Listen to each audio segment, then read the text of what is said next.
Welcome, IT changemakers, to the DEX Show with Tim Flower and Tom McGraw.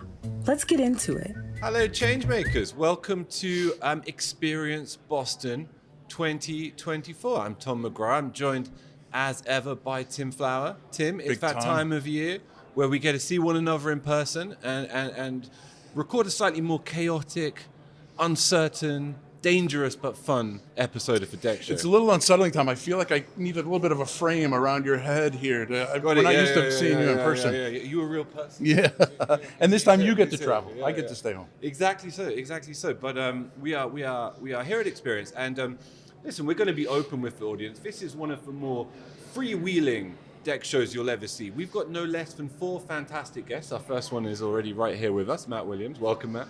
Hi, good to meet you. Don't feel like what would be the word, like a crash test dummy, okay? Okay. And, just feel confident and comfortable in the professionalism with which we're managing this exercise. But Matt is one of 4 guests who's going to be joining us over the course of the show. And as you can see behind us, we've got the exhibition hall is here. People are in training already. If you didn't already know, this year's Experiences are our first ever 2-day event. So we have training, and then the main stage opens a little later today. Today we're going to hear on the main stage from the likes of Accenture and Johnson & Johnson and Liberty Mutual. So a lot of things going on. And Matt will speak to you in just a moment, but I just want to see, Tim, how's Experience been so far? What's been the vibe? What have your reading so far? Biggest and best yet, Pat? Biggest yet. So it is absolutely a step up from prior years, but every year has been. My first experience was called Analytics back in 2016, and every year a couple of virtuals during COVID. But this is a step up, and feedback, even just before we're getting started now, feedback's been really cool. Not only training, but certifications, different user groups, birds of a feather kind of user groups, so much going on, and 2 full days of stuff. It's really cool. And Matt, I should give you a proper introduction, name and title now. So it's Matt Campbell, of course, product owner for Viasat, and that's like a telco, effectively. Viasat, satellite communications company. Right, amazing. And is this your first experience? First Matt? experience here. Yep. Early impressions, go on. Early impressions, hard to tell. Sure. But I definitely want to walk the runway, but talk positive, to the vendors. very positive. Not to yes. lead you. No, yes. No. Yep. Looking forward to it. So, what's the background with NextThing generally so far? I've been working with my account executive, really understanding the platform, and seeing what it can do for us to really change our employee experience. So you're currently judging whether the NextThing is the right investment option. Yep. So we've decided it's the right solution for us. Yep. Okay. That part's done. Now it's about governance and compliance and implementation. So we're actually just gearing up for a proof of value right now. Excellent. And thinking about the event momentarily, I want to hear a bit more about that whole process. But is there anything on the agenda, looking across the next couple of days, from the certifications to the main stage, which really stands out to you so far? Yep. I'm really keen on speaking with people that are further along in the journey. The breakout sessions and those sorts of things are great in a theoretical sense. I'm very much a practical person, want to understand where the rubber meets the road, where it collides with cultural artifacts of an organization, and really to maximize the value you can get from it. And beyond coming to Experience and such, like, have you made any other steps towards getting to know the DEX community in general and seeing what's there in terms of support, input, advice, Not guidance? too much, no. We are a commercial and a government enterprise, so we have a lot of other regulatory things that actually make this space a lot harder for us to navigate. When you're talking about data, structures, AI. So haven't gotten too familiar with the community yet, but really confident starting with NextThing. It's a strong community, I'll tell you that much. That's good to know. Have you come a long way to join us in Boston? From California. Oh my goodness. Yeah. Wow. Our headquarters is in Carlsbad, California. Amazing. Yep. Well, welcome to Experience. Thank you. Welcome to the DEX show. Thanks. And I hope we don't ruin this early relationship with this. Hope not. Well, what a great trip to come out to Boston. A little cooler weather out here for you. A little bit. But I love coming to Boston. You've been out there for 10 years. Actually more than 10 years, right? Almost At 11. Viasat. Yeah. Lots of evolution over that time. As a former customer myself, in IT, you always see things change and evolve.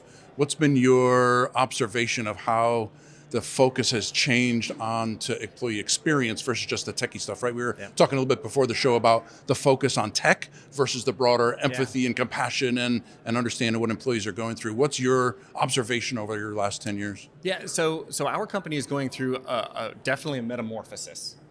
We started off based in Carlsbad, really a US-focused company. Over the last probably 15 or 20 years, we've really emerged as an international company through acquisitions, mergers, things like that. Just last year, we closed the sale of a company named Inmarsat, based in the UK, operates in about 40 different countries. So we're having to evolve, right? Because a lot of your domestic processes and things don't fit for a variety of reasons. So with these acquisitions, again, cultural is a big part of our DNA in our enterprise. We give employees a lot of latitude to do what they think is right, so there's not a lot of centralization. So as an engineering enterprise, it's kind of this friction point between how you build products efficiently as well as give people latitude and space. So what we're trying to do is really evolve into more of that self-service, kind of resilient healing space where it's not so much focused on the technology or the stack anymore. It's I have access to the tools I need to do my job, and I'm going to self-navigate that. Yeah, choice, flexibility, a little bit of autonomy also comes with a little bit of risk. So Absolutely. I'm sure you keep your security team pretty busy. Very but busy. For the employee, it's the right thing to do. Yeah. I like talking to people, not so much about the past, but the future. With the evolution that you've seen and now your focus, what's the roadmap look like? What kinds of things are you looking to bring in? What innovations, obviously starting with NextThink, but what other innovations are you really excited about that are going to allow you to impact that employee experience? Absolutely. So it takes time, right? There's no substitute for time, I think. And you can't just do a right turn. You can't turn 90 degrees. So some of the things we've been doing to lay the groundwork for this change, again, cultural is going to be something you'll hear me say a lot because it's really important to us, is things like deploying self-setup for computers. Something that your IT department would do for you in the past. Make that a simplified, easy to digest process, and it starts to get people's appetite or palate ready to accept larger change. Right. So we've done that a few years ago, moving to self-serve mobile device management, creating a catalog of hundreds of applications where people don't have to request software licenses anymore. They just go get it, use it, and when they're done with it, we want to reclaim it. NextThink is going to help with that. So those are the big things that we've done. Moving forward, harnessing AI where we can, right? Because you've got to be careful with that emerging technology. That's going to be a big part of it. Self-healing, again, to really not have employees focused on the tech or the tools they're using anymore, but more about the outcomes, right? The productivity.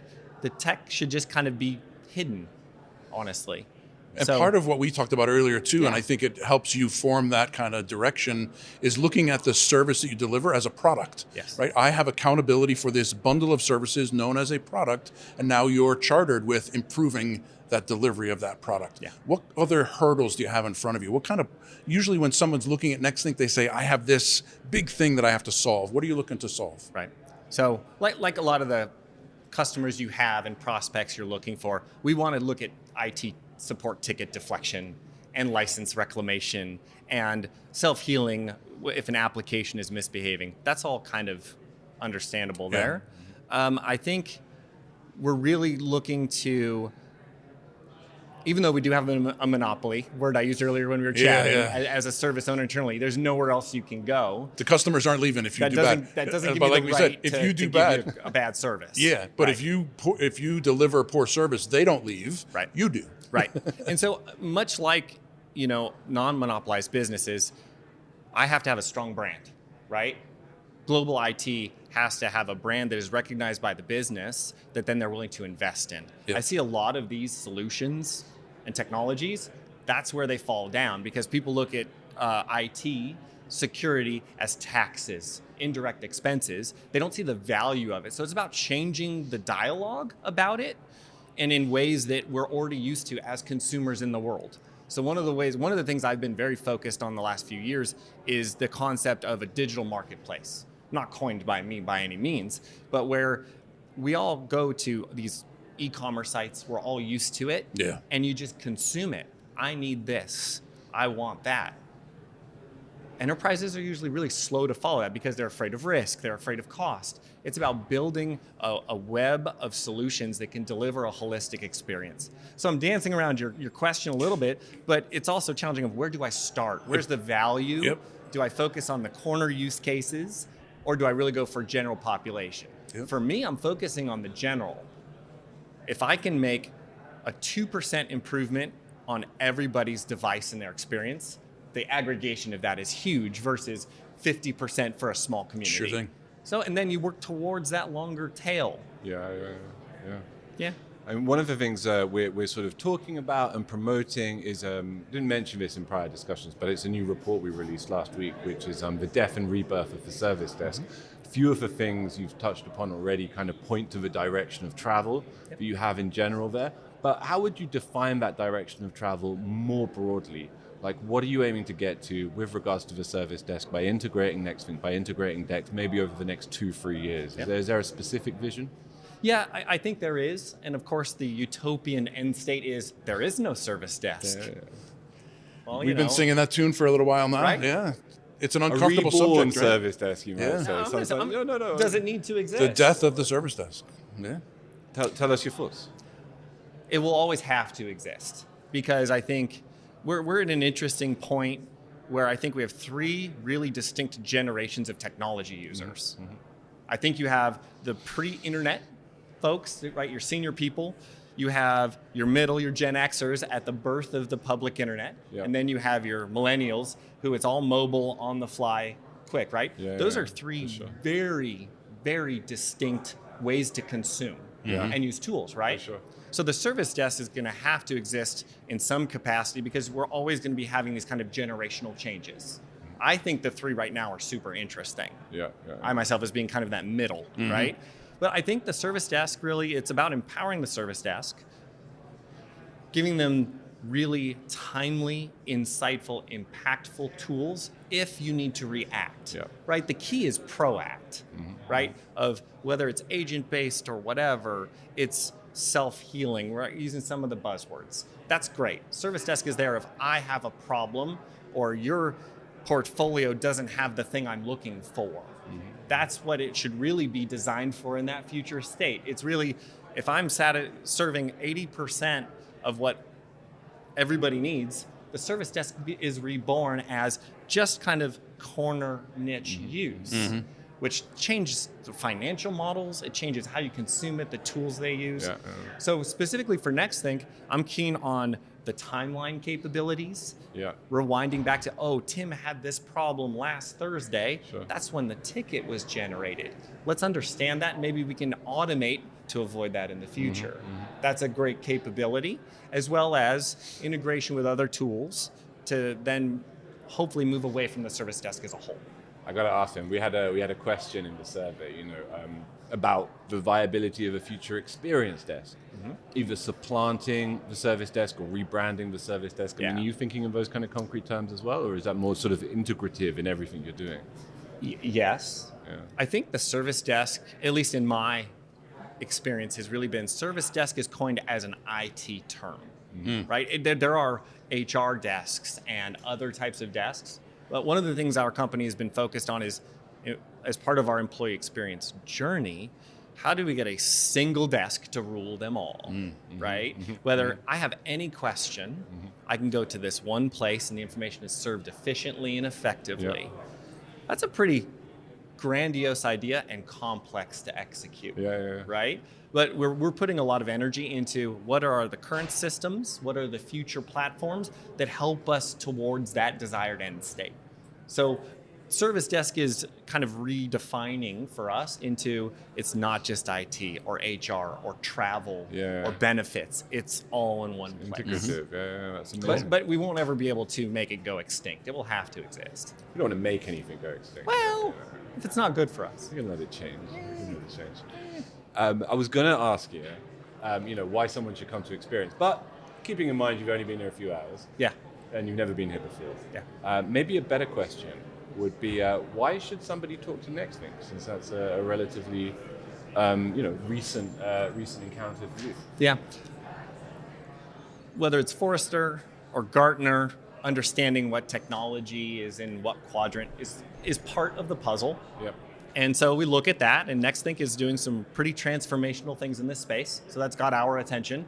We want to be close to the edge, but not on it, because a lot of compliance and regulatory things that we have to be mindful of.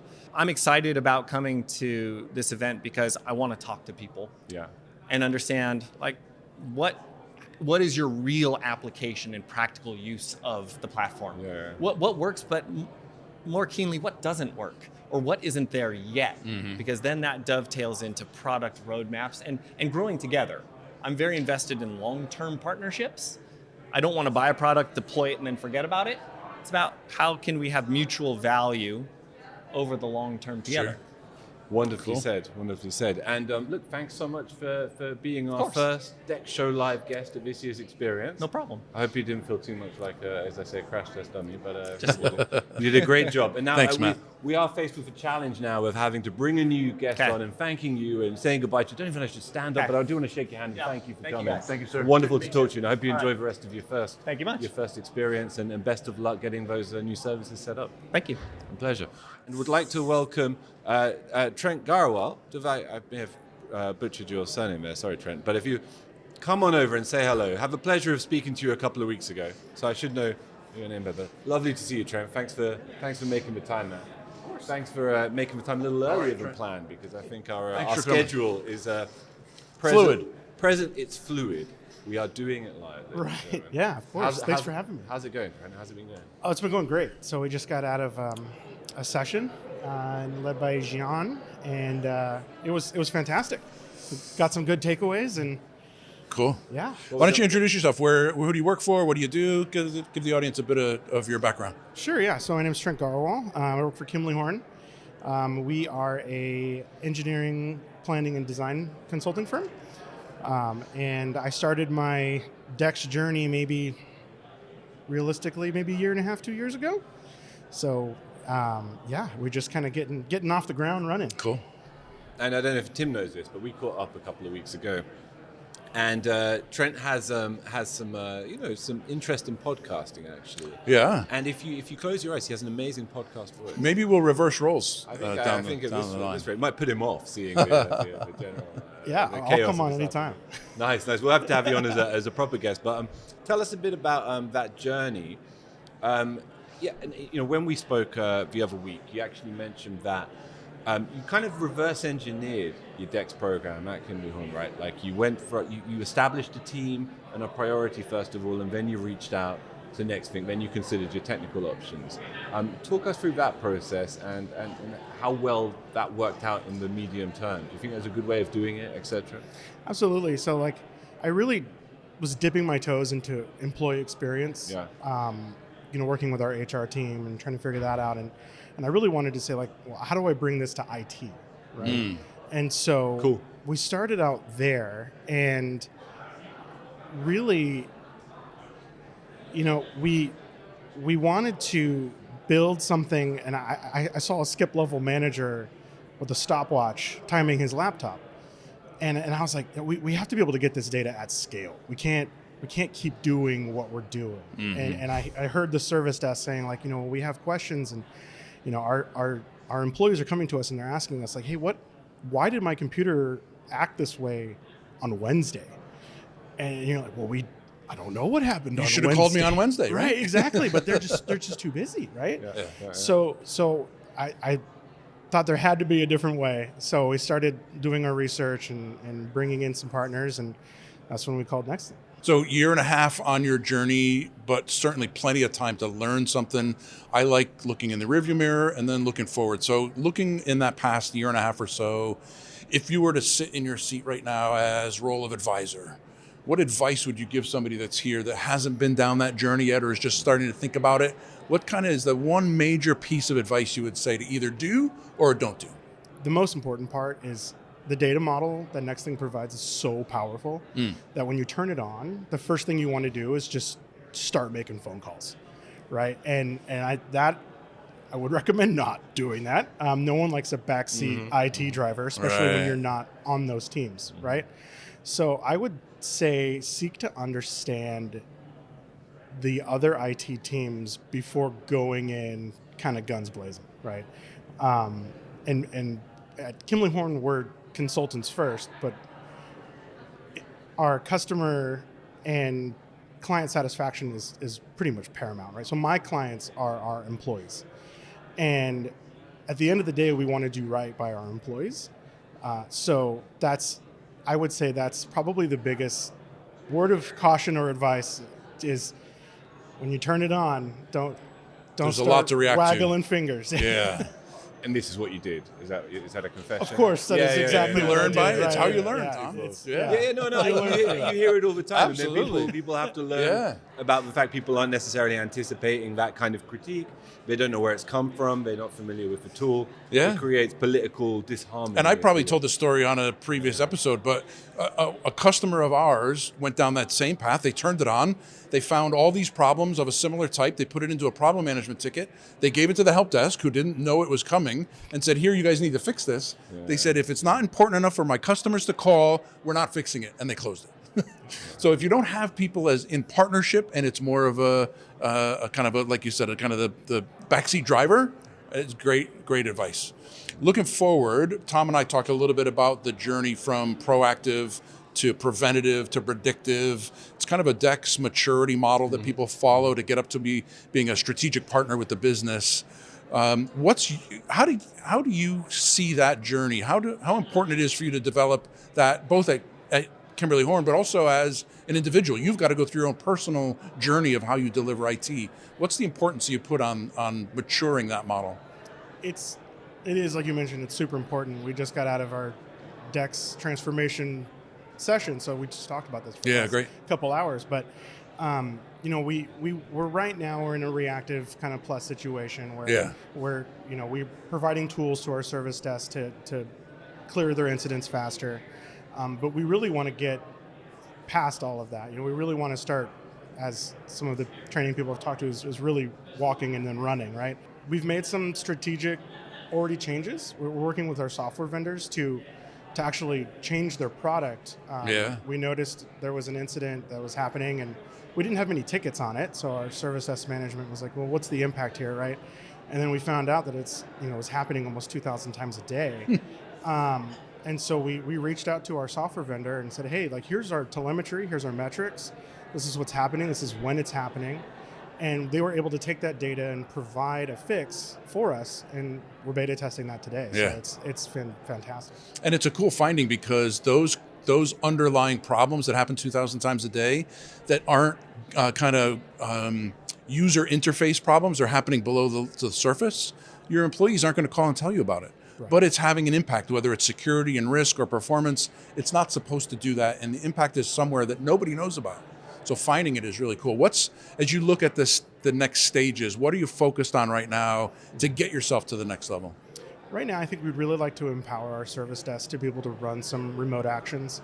So developing those remote actions and getting to a point where our service desk doesn't need to remote onto a machine to do a light lift, right? Like if we could use a remote action to kick that off through Amplify and save that remote headache, that user disruption, really. When hey, I'm going to remote on your machine, it's going to take 15, 20 minutes, I'm going to run some updates, right?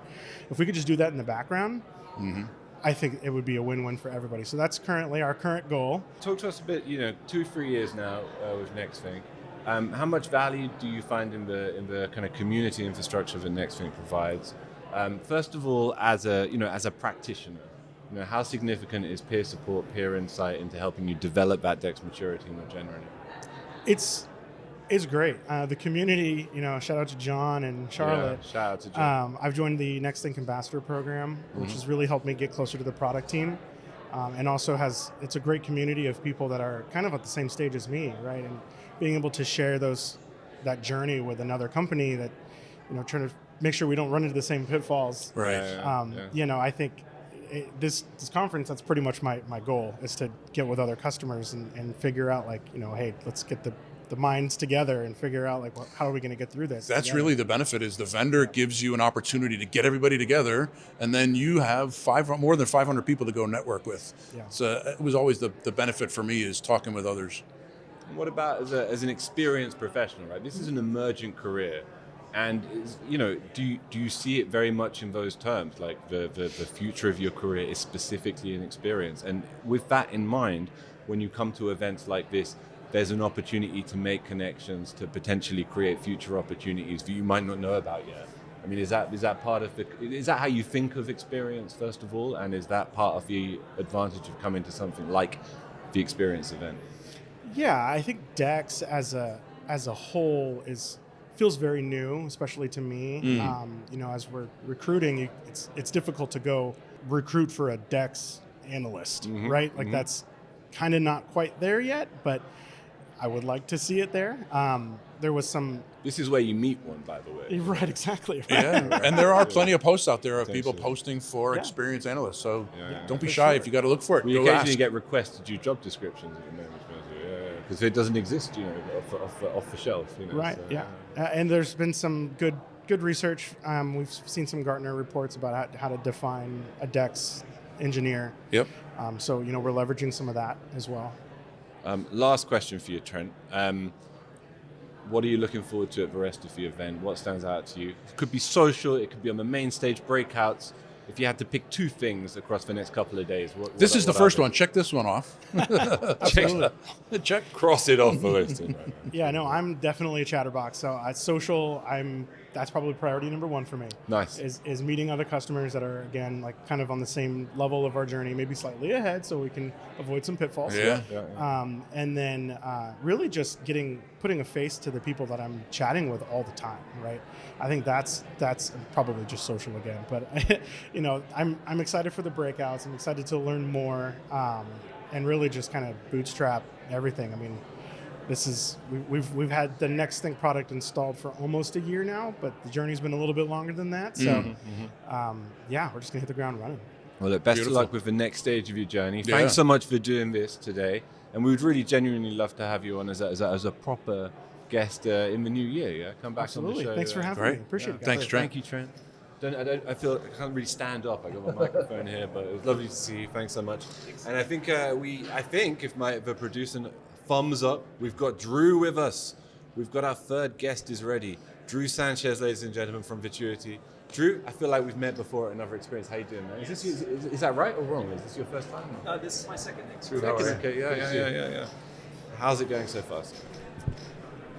It's going great so far. Yeah. I love Boston, and coming back a second year this time, I have a little bit much more ground on what sites to see and what to skip. Where are you from? I'm coming from Idaho, so Eastern Washington, right alongside the border. Cool. What are you skipping? I'm sorry? What are you skipping in Boston? What was a mistake last time around? Last time, let's see, too much walking.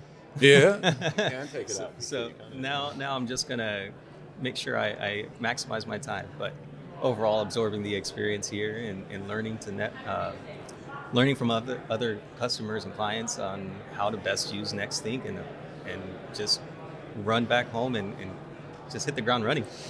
Super. Before we get stuck into Vituity, yes, sir. Just a word about that, because you've come back. This is your second experience. Yes. Last year was your first? Yes. And what brought you back fundamentally? More so just the drive towards automation. We went from really not utilizing the full capabilities of Next Think in our environment and the infrastructure, to now realizing that we can maximize it more with automation. And as we drive towards the integration with ServiceNow and other products that we use, I think it's going to be a huge value to bring home for our team. And tell us a bit about Vituity before we get stuck into it then, because it is an unusual organization, right? It's quite unique. Yeah. And tell us about it and then what the ramifications are for its particularities on the service you provide with your team. Yeah. So Vituity is very much in the healthcare industry, but what it is a physician partnership across the states. So skilled nursing facilities, teleneuro, telehealth, also ER physicians. Thank you. And also the billing revenue cycle management. Right. So we kind of manage all of that in its umbrella of care. Mm-hmm. So we help doctors with their hospital portal systems. We also help from the in-house administrative departments like HR, technical operations, all that encompasses the business flow. I've been with the service desk team now for 10 years, so I've watched it grow from a very small hub of agents to now being a team of 23, 25 at its peak. Right. So it's really cool. Let's go stuck into that. Yeah, so I'm realizing as I'm about to ask Drew a question that we normally have managers, directors, VPs, senior leaders, thought leaders in the industry on the podcast, but they don't do anything. Drew is the feet on the street, hands on, and we almost never have an opportunity to talk to the guys who actually do the work. Yeah. So tell us about the experience at that help desk. What's it like as an employee? You talk about growing the staff there. Yeah. It's a clear indication that you need more people, so something's going on. Mm-hmm. So just kind of give the folks a flavor of what it's like to be in the front lines. So seeing the growth from the enterprise level, hiring waves after hiring waves after hiring waves, and where's the help desk support? Yeah. We needed to leverage the tools that we have already on hand to really provide good quality service. For me, being that boots on the ground type of employee, I can advocate to what I want Nextthink to do for us as a company, and that's driven solutions. I have a say in being able to really kind of vocalize, hey, there's a certain task or functionality from this tool, Nextthink, that we can really solve more headaches than cause them. Yes, CEOs, director levels, executives, they don't really quite see it. They like to see infographics. Maybe they look at them. They like the numbers, the charts. Show me a one-page chart of numbers. Yeah. And so now knowing that I can break down what those numbers mean or how it translates into the employee experience. And that's, to me, one of the biggest, I would say, like my pride, pride of my work, because I was able to get the opportunity to run with Nextthink, where it was just being underutilized for some time. Yeah, people don't really care that you brought in a new shiny tool. It's all about the outcome, right? So how as you've been there for this amount of time, how is bringing in that new capability shaped and formed and evolved what you can actually deliver? What are the outcomes that you've seen that you wouldn't be able to do without it? That's a good question, because a lot of it is behind the scenes. We try to eliminate digital noise for the employee. Also, being a doctor, serving the doctors, we don't want to give them a headache of a pop-up, right? Because that's the last thing they want to see. But at the end of it, we can really start to focus in on the results of device remediations and things that they're not aware of. And we show leadership, hey, this is how we've improved overall devices over time. That to me is one of the, like I mentioned a moment ago, it's my pride. Is being able to just show what's going on behind the scenes that they don't even realize, doctors and just employees and associates. It's that excitement, sometimes you use the word adrenaline, of the proactive accomplishment, right? IT people love to be in the midst of the fire. We put the fire out, it's 2 a.m. Nobody could fix it, but I found the problem to the blue screens across the enterprise. We got to take that same adrenaline and put it into the proactive side, and you're down that path in a big way. Look, not so much of the last 10 years, but the next 10 years. Yes. What is the service desk? What does IT operations look like? How does it evolve? Will it still exist? We've talked about the death of the service desk, the evolution of the service desk. What's your envisioning of services over the next 10 years? And maybe that's even too long, 5 years. I just got out of the DEX automation training and workshop, so there's a lot of excitement now, kind of considering the new areas that we can tap into. Just automatic resolutions, right? And that's to me kind of the future scope of what I'd like to see is. Service desk didn't need to get involved. They fixed my issue without any interaction besides a couple clicks. I like the 2-click solutions. So in the next 5 to 10 years, I'd love to see more hands off, but again, working behind the scenes to construct these flows that will help the end user experience. Our first guest today, quite bullish about the idea that the service desk could go extinct. As somebody who works in the service desk, do you see that kind of prognosis as more a question of nomenclature, right? Okay, it's just calling it something different. At the end of the day, it's the employee experience that matters, it's the data that matters, and it's the service that matters. Or does that make you feel away? Does it make you feel insecure? What is your overall reading when you think of your own career and its future? I have no fear at all. Well, I can tell that. I can tell that. Nor should you. But just interested because some people do react to it in a reactive sense. And they react that way because they think it's the death of my job. But if you've got a career path to take your job to a new level, it sets aside those fears. If you're trying to find new solutions, progress your own career, find new technology, then you can, and you have that kind of driving point of pride that Drew does. You're going to be more than okay, right? Yeah. And I'm the type of person where I like to be uncomfortable sometimes, so that way I can really expand my vision to know that there's a bigger picture. So feeling like death of a service desk is not so much a threat, it's where's my next opportunity as part of the service desk, because I have I like to serve in that sense that it's just part of my nature. So to be able to provide a good experience, whether it's just in general employee engagement, but otherwise providing a great customer service is very core to my nature. Have you seen our new survey report, Death and Rebirth of the Service Desk? No. Oh, we must hook you up with it after the interview, talk to a producer, and we'd love to know what you think of it, and maybe have you on in the new year to discuss it further, because it's been an absolute pleasure having you on, Drew. Thank you. Thanks so much. Lovely to meet you again, and enjoy the rest of the experience. Thanks so much, man. Yeah, just good luck not knocking anything over. It's not easy. It's not easy. And it's we're really in the flow now, Tim. Yeah, let's keep it rolling. A fourth and final guest, Steve Masson. Steve, welcome. Lovely to meet you. Steve, how are you? Lovely to meet you both. Come on in. And from Systems Architect, Veterans United Home Loans. Can I just say, as an Englishman in your country this week, a very American-sounding organization, right? All of those things together, Yes, we love our veterans. And how long? Yeah, quite rightly. But also the way that the America provides like infrastructure and support for veterans, and tell us a bit about the organization for someone who's not American like myself. Who's quite well known. Yeah, so we're a mortgage company based out of Columbia, Missouri. We, our core business is the Veterans Affairs loan. Not affiliated with the VEA, but that is our core business. Right. Sure. Yep. We love serving the veterans.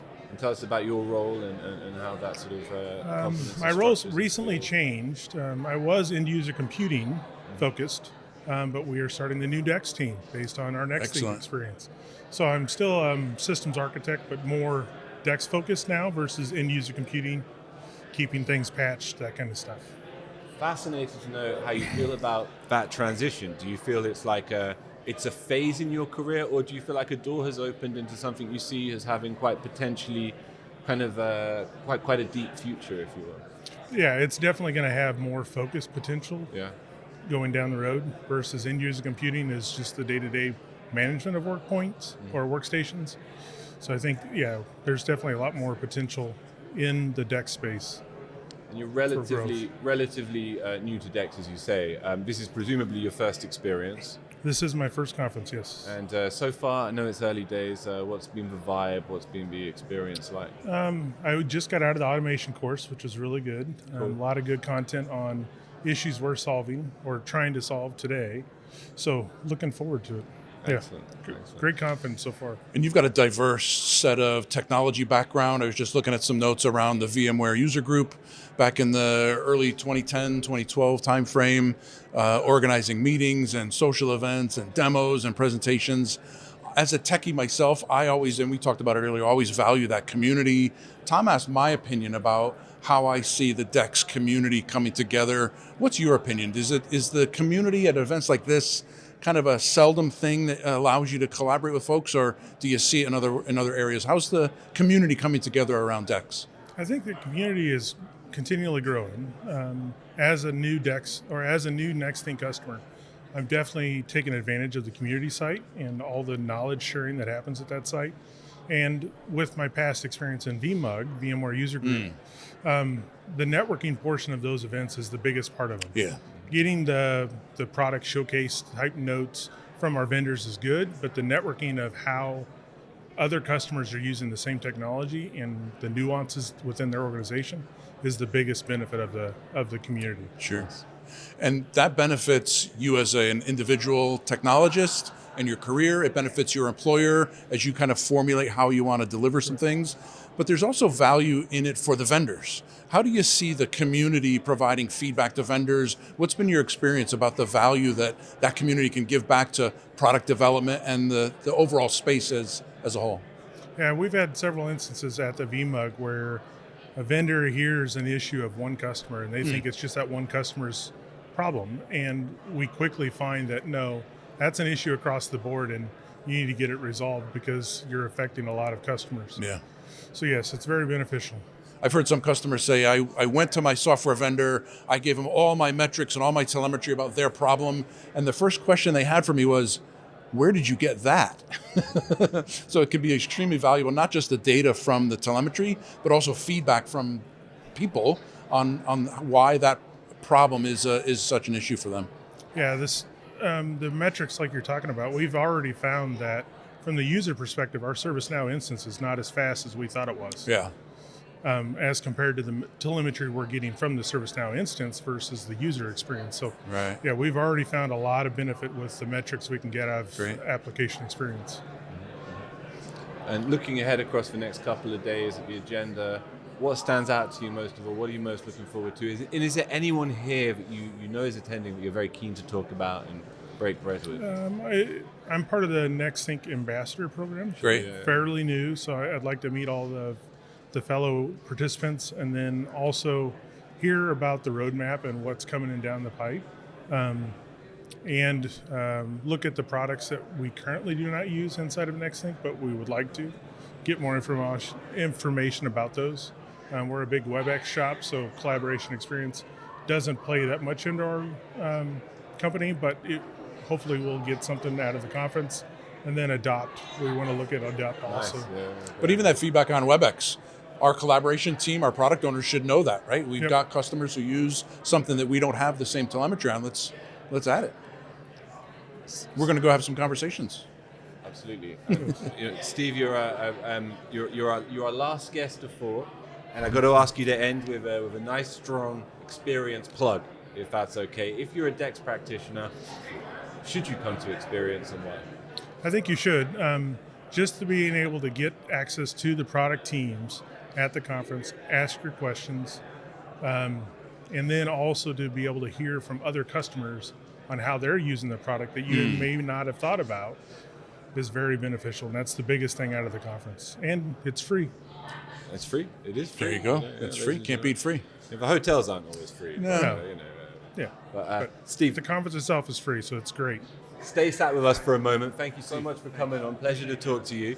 And want to thank everybody involved in pulling this extra special DEX show together. Thanks to Kathryn, Sarah, Ella, Justin, and Jack. It's a great setup.